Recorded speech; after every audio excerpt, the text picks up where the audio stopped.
Good morning, everyone. How are you all today? Thank you for joining us for In the Garden with Joyful Living. I am Kimberly Dixon. It has been quite a while since I've been live to do anything with gardening, but it's coming again. So let me just check something here.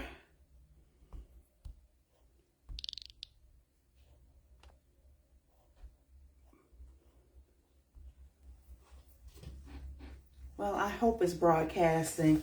My live just hasn't been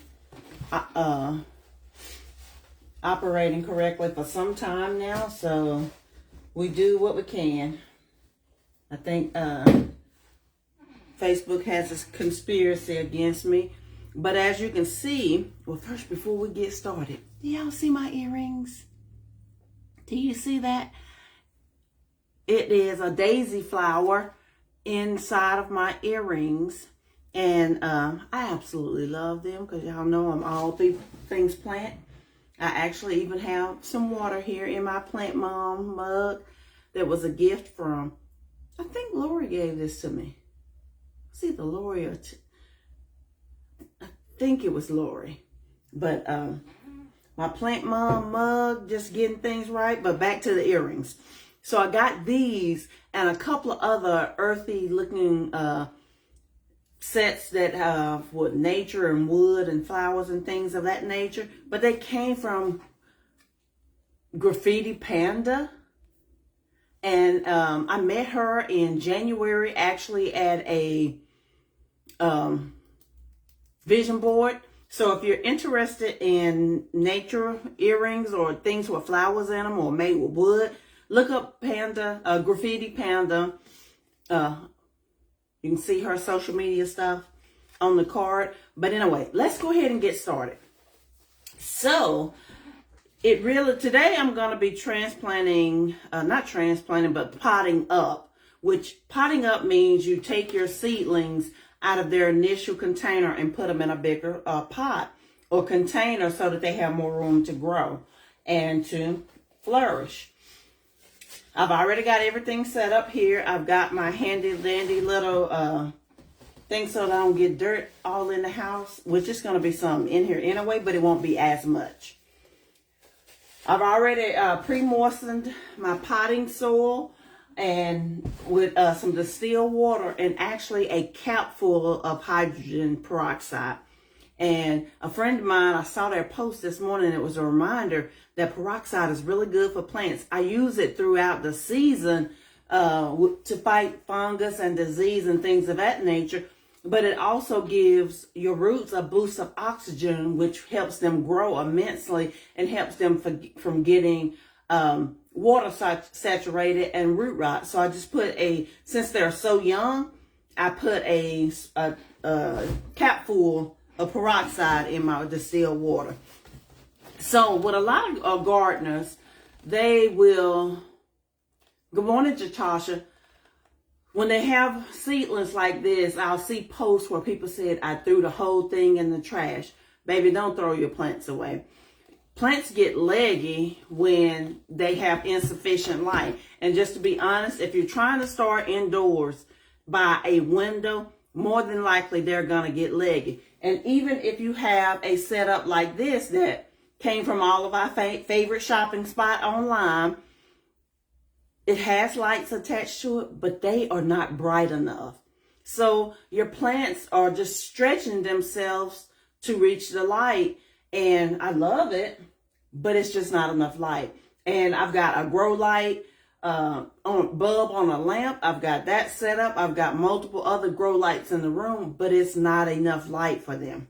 So your tomato plants get leggy, and they are weak and thin. And I've seen many gardeners, year after year, I'll see gardeners say, I threw my whole thing away. But I want to encourage you not to do that because it can be fixed. Because if you see tomato plants, you'll notice that it has little hairs all along the stem. Those will become roots if you bury deep. So this morning, you know, wearing gloves is nice, but I can't work in them. So I'm actually going to take my gloves off.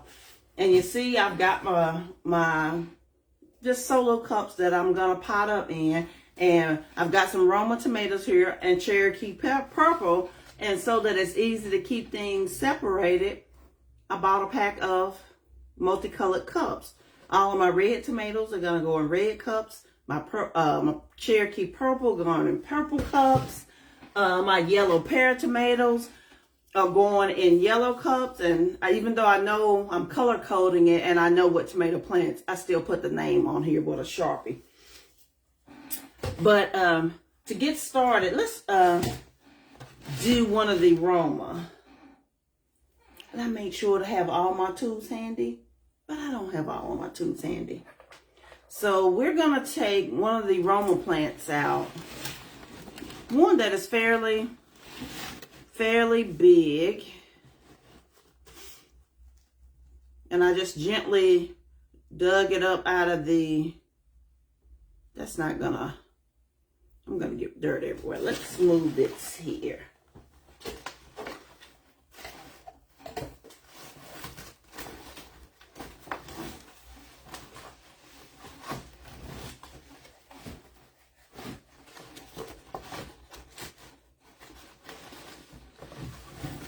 Turn it around so I can see the name of everything so that I don't misrepresent anything. Because with tomato plants, there are 1,010,000 varieties.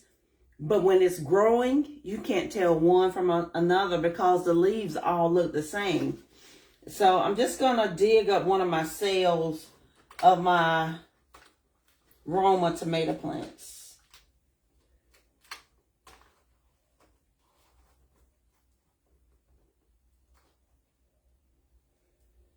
And as you can see, I'm glad I got this mat down. It's got a pretty nice root system already developed. I'm just going to lay it there temporarily. But in my cup, so this is really the trick to it. You know, instead of filling your cup up, and what I did was I drilled 4 drainage holes in the bottom of all my cups with a drill. Because there are lots of videos that'll tell you to do it with a hot nail and this, that, and the other. And it can be done that way. But drills are they are inexpensive. If you can get a drill, get a drill. You save so much time. Unless you just like doing it that way. I tried doing it with a hot nail once. Ain't nobody got time for that. But anyway, so drill you some holes in the bottom of your cup because you want your water to be able to drain. And instead of filling your cup completely up with dirt, put just a little bit in the bottom as such.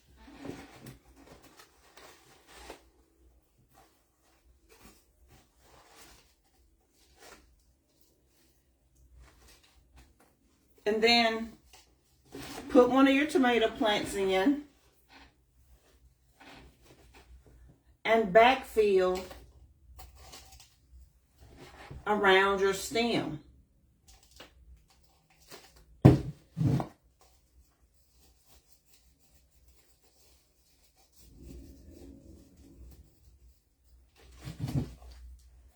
And again, I already pre-moistened my potting soil because I don't want to drown my young seedling and damage it by watering it above.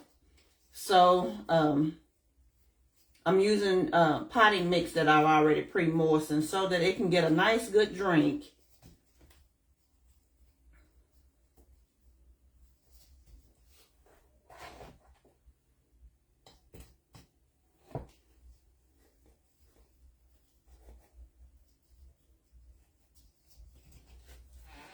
And there you have it. Now my tomato plant that was leggy and spindly and weak is not. The excess stem is buried beneath the soil, which were going to become roots. So what you're going to end up with is a plant that has a nice, healthy root system that's ready to be transplanted into the ground. So I'm going to go through and do this entire tray. Now, the great thing is you can not only do this with tomatoes, but you can do it with zucchini, most plants. The only ones you don't really want to do it with are stuff from the brassica family. You don't want to bury them really deep, and that will be cabbage, Brussels sprouts, broccoli, cauliflower, things of that nature. You can bury that a couple of inches, but you don't want to bury it as deep as what I've done. Now, the jury is still out on whether you should do it with peppers or not. I have done it. I've done it several different times, and they came out just fine, and they were really healthy plants. But the literature online, some people say your stem will rot. Others say, go ahead, it's the best thing for them. So jury is still out. But my vote is bury your peppers deep.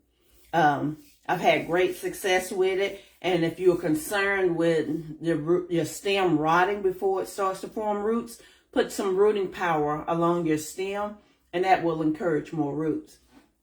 But there you have it. When your seedlings get leggy, don't throw them away. They can be saved, and you put a lot of time and energy and investment into them. And when things don't look like you thought it should, the impulse is to just give up, to throw it out, to not do it. But as you can see, that plant, this is what it looked like. It was long and spindly, but it still had a good root system already developing. So you just put it in a cup and bury it.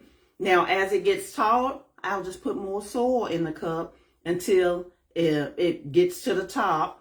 But that's an excellent way to save your leggy tomato seedlings.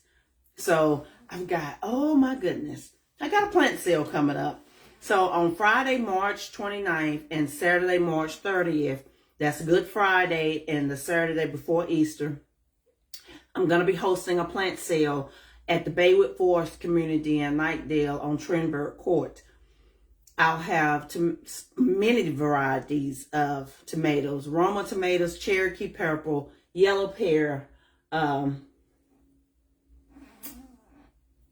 mortgage lifter, which is a really big tomato, some beefsteak tomatoes, some cherry tomatoes, and tomatillo, which is not a tomato. It looks like a tomato. It looks like a green tomato, but it's technically not a tomato. Good morning, Jerry. But I'm going to be having a plant sale. I have mostly vegetables, tomatoes, peppers, cucumbers, zucchini, bell peppers, 2 different varieties of bell peppers.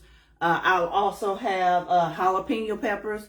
Now, this is the thing. When I planted all my seedlings, I said, I'm going to sell whatever comes up. My serrano peppers didn't come up. I don't know if it was a bad seed or what, and they were on a heat map. So I did everything you were supposed to, because sometimes it happens. You just get a pack of bad seeds, and they don't germinate. I think out of a 40-cell tray, 3 germinated. So guess what? I'm going to sell 3 serrano chili pepper plants. When they're gone, they're gone. I'll have herbs. I'll have several different varieties of mint: strawberry mint, spearmint, sweet mint, and lemon balm, yarrow, lots of different herbs. So come by, get some plants, for the gardener in your life. The purpose of the plant sale is a portion of the proceeds will go towards my mission trip that's scheduled for later this year to Africa, to South Africa. And then the other part of it will be used to grow the garden. So if you'd like to make a donation, you can send it via Cash App with $ K Dixon. That's $ the letter K and Dixon, Dixon, and just put in the comments donation, and I'll know exactly what's that for. But all of this is in preparation for the garden sale. I'm really excited about it because I have never done one before, but I've always wanted to. So we'll have several different types of vegetables, a few flowers, some dwarf zinnias and some marigolds, some herbs, few houseplants, some pathos, African violet. Not very many houseplants. I mean, if you want a houseplant, you better come get it early, or either buy it in advance and I'll put it aside for you. But I'm super excited. Make sure you come out on Friday, March the 29th and Saturday, March the 30th for the In the Garden with Joyful Living plant sale, the first one, but we're going to continue to do these every year because there's some things that I want to do with gardening, and this is an excellent way to do that. As you can see, my In the Garden with Joyful Living apron here. So I'm going to get cracking with potting up all these tomatoes. This is probably going to be my entire day, but I'm super excited about it because y'all know I love gardening. God gave us everything we needed when he put us in the garden. And so I am a true believer in gardening, and I love the flavor of it, and it's nutritious. Most of the food we're getting in the grocery store just isn't nutritious because it's coming from, good morning, Carolyn, and good morning, David. It's just not, it's being farmed on land that's been overfarmed. And so I like growing my own food and then sharing it with others. It brings me a lot of joy to give something that I grew.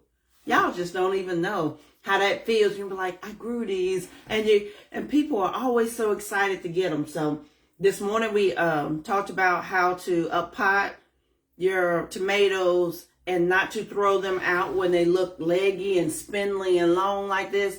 It's just didn't have enough light when it was growing, and I've got a ton of grow lights in this room. It's a natural window light coming from the window, but it's not outdoors. So they got spindly, and I just buried it really deep in a solo cup, and I'm just going to add more soil as the plant gets taller. So guys, thank you so much for joining me for this very first episode of In the Garden with Joyful Living for 2024. I will be coming to you more frequently this year, more so than I did on last year, and just sharing this journey. I'm not going to plant my personal garden until I get past the plant sale. It's a lot going on. This is a lot of plants, and so they need to be taken care of. So I'm not going to plant my garden until I get past this point. But I'm excited about sharing with you guys all the things that I'll be growing and teaching you a little bit of how you can grow some of your own food. Because every little bit that you can grow yourself, it reduces the amount of your groceries. I literally ate out of my garden for lunch every day last summer. I mean, when I say every day, I mean every day. Between the tomatoes, the lettuce, the bell peppers, the jalapeno peppers, my food for lunch came out of my garden. So that it reduces your grocery bill. You're getting nutritious food because you know what you did to it. And I plant my things all organically, so not getting any of the commercial fertilizers and the chemicals, because all of that stuff is cumulative. It adds up in your body. And plus, you know, I'm faithful about my Love Biome products, add some good probiotics to my system to feed them, and then the Next Balance Detox to get rid of all of those things that we come in contact with every day that's having a negative impact on our health. So guys, that is all I have for you today. But thank you so much for getting on this episode of In the Garden with Joyful Living. I am Kimberly Dixon. I love you. Bye-bye.